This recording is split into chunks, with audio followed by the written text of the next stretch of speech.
انت مريض غده، هو ده افضل وقت ممكن تاخد فيه دواء الغده في رمضان. دايما بتواجه مرضى الغده مشكله كبيره ومعضله كبيره في رمضان.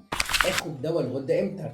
من المعروف ان دواء الغده بيتاخد على الريق وتصبر ساعه عشان تاكل. ليه؟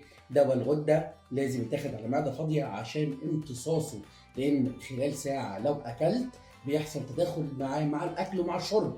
يعني حتى الشاي بلبن لا يفضل بعد تناول دواء الغده قبل برضه مرور ساعه. الاصح انه كان بيتاخد على الفجر وبتصبر ساعتين 3 4 مش مشكله، كل ما صبرت كان افضل، لكن مينيمم ساعه.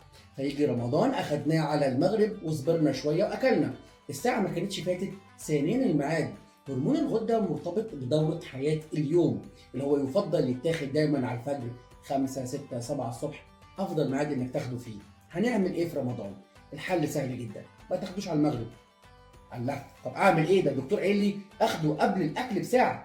حضرتك عندك حل من اتنين، يا اما تاخده قبل الفجر بساعه وتتسحر على الفجر، يعني مثلا فرضا الفجر الساعه 5، هتاخد الدواء الساعه 4 والساعه 5 ل 10 تاكل، او تاخده الساعه 4 الا ربع والساعه 5 الا ربع تاكل. ده حل. الحل التاني اللي انا بفضله ان انت تتسحر، لو الفجر على الساعه 5 تتسحر الساعه 1 صباحا وتاخد الدواء قبل الفجر مباشره على الساعه 5، يكون فات بينه وبين الوجبه اللي قبل منه 5 ساعات. هو ده 4 ساعات، انا اسف.